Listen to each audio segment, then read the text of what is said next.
Welcome back to Adam's Acoustic Arsenal. So, on this channel, I've reviewed quite a few guitars so far, but there are 50 other things that I want to review. And one of the things that I've watched for a long time, and I've been obsessed with travel guitars for a long time because they're so difficult to find at a reasonable price that they sound like something that you actually want to hear play. Now, the Martin Backpacker absolutely serves a purpose. It's super cheap, it's super light, it's a full scale length, it plays fine, but it just doesn't have any sound. Like it's just got nothing. It's like playing a silent guitar almost. The Yamaha Junior, I have one of those. It's fine. It sounds okay. The Martin Junior sounds fine. It sounds better now than it used to. They're getting better. The Baby Taylor, about the same thing. They sound fine. But the problem with travel guitars, even that small, is that they're still not super easy to put on a plane. And I think you probably know where I'm going with this. But what I have today is a Journey. Which one is this? The OF 420. Now, I've played these in the past, and when I played them in a store, I wasn't crazy about them. This one is $6.99 retail. It seems like a lot for something that I didn't really love. I mean, a GS Mini is $699, $700, and the GS Mini sounds great. I love it. But for some reason, these have fascinated me.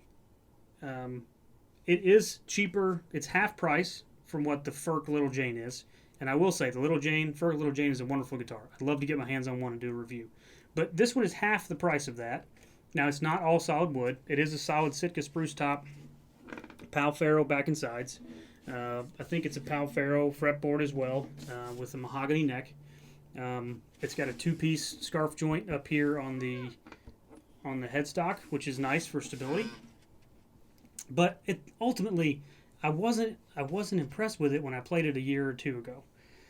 And then I had a trip that was coming up that I was supposed to take, and I kept going in my brain like I could take my Maton, I could take the Yamaha Junior, didn't want to do that. I could take the Recording King that I'm going to give away.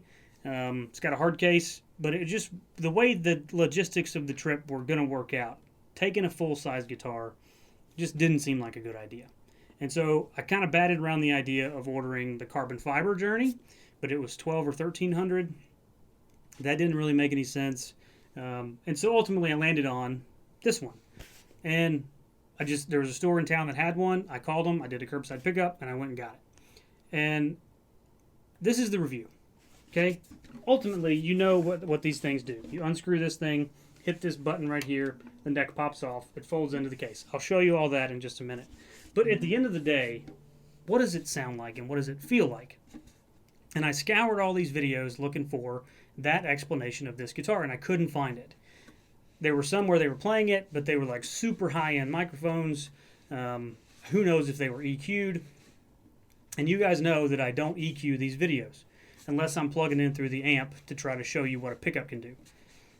So, here's the review of the Journey OF 420. I'm going to play it for a few minutes, then I'm going to talk about it, and I'll circle back around to one of the design features that I think is super fascinating, which is the wedge. So, here we go. Finger picking, it absolutely stands out with finger picking.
Okay, so that's the playing side. I used a blue chip pick, which I'm going to talk about later. I don't really like it.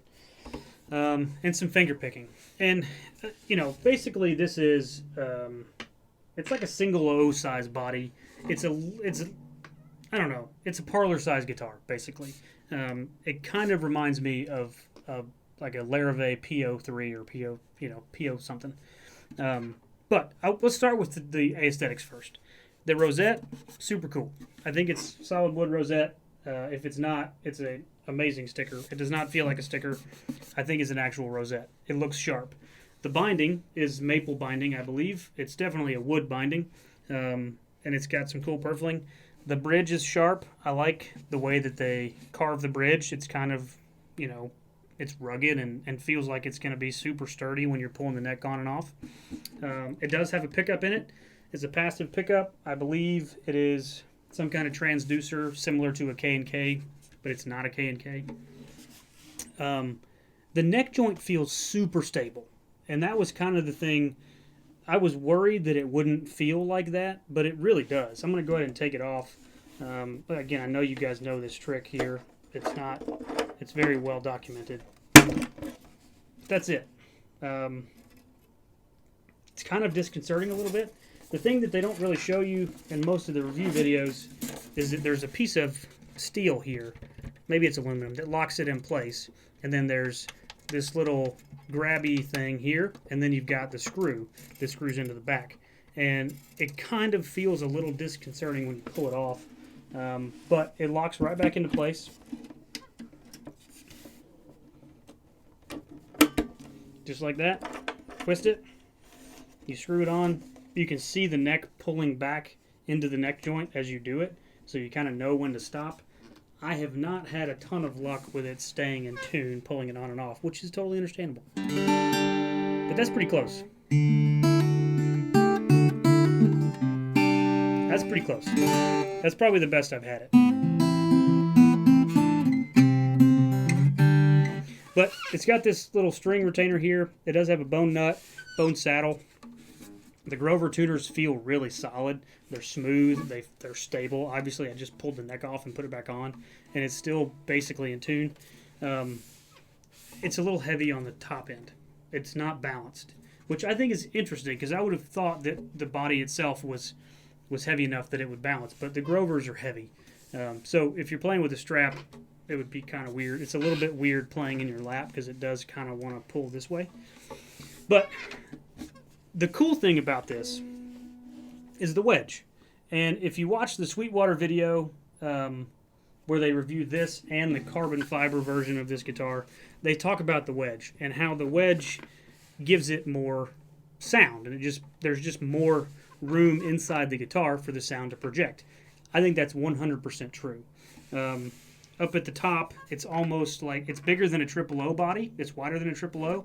And then at the bottom, it's wider than a dreadnought.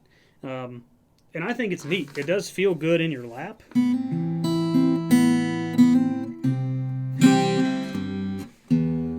you get a lot of bass out of it. I mean, that's great low end. And a pretty balanced top end. Now, I will say that just like all small body guitars, the sound is very much like right here. It's right in front of the guitar. And part of the reason that I like dreadnoughts and I like my Maiden that's got dreadnought body depth is that when I play it, even though there's not a sound hole here, it does, like the sound is big enough that it makes its way to where my head is at. And that's, with the small body guitars, you just don't really, that's really hard to find.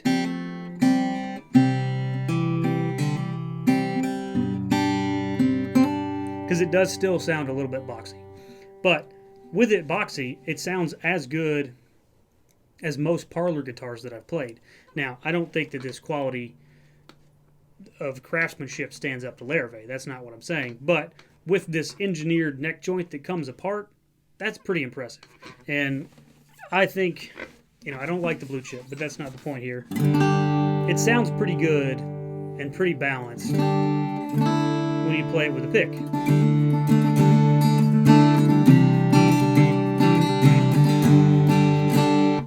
A little bit out of tune, I think.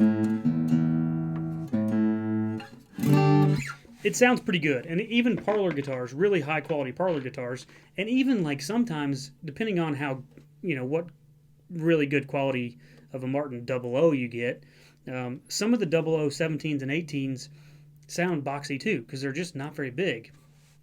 I think you really have to get into boutique level 00 body guitars, but 00 size body guitars in the boutique level before you get super crazy good sound. The Waterloo guitars, some of them are amazing and some of them are good.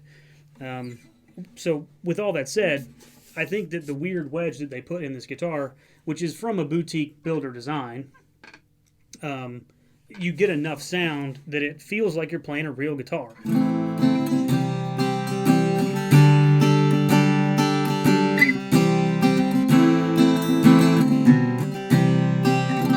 So if you're a traveler, if you are a consultant that travels on planes all the time, or you're a traveler that just goes on vacation a lot, or whatever the case may be, the fact that it fits in this is ridiculous.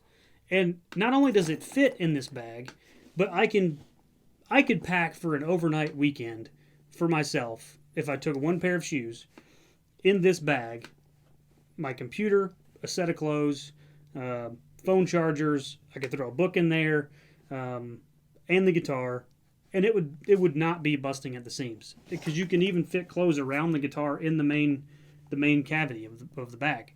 It's great. It's a fantastic design. Is it meant to be an amazing boutique guitar? No. It's meant to be a guitar that you want to play, that you can also fold in half and put in a backpack. And that's what it is. And for $700. I think you could get one used for $450. I would love to try the carbon fiber guitar, because the sound hole on the carbon fiber version is right here.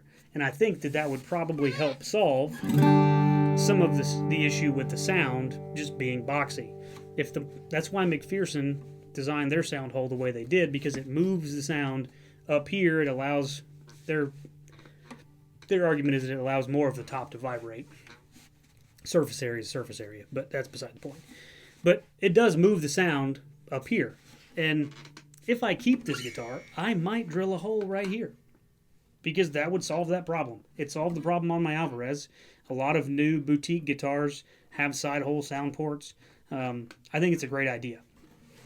But all that said, if you're in the market for a travel guitar that you want to be able to carry onto a plane without any trouble, this is the one, because it's really, really good. I'm impressed with it. There are some finish issues with it. It didn't get like a really great final sand, but that's not a big deal. It's going to get beat up anyway if it's a travel guitar. So I hope you enjoyed that video. I like this thing a lot. I don't know that I'll keep it, but I'll probably keep it for a little while, and it served a good purpose. I'm going on a trip next month, so I'll take it with me there, and we'll go from there. But thanks for watching. Have a great day. See you next time.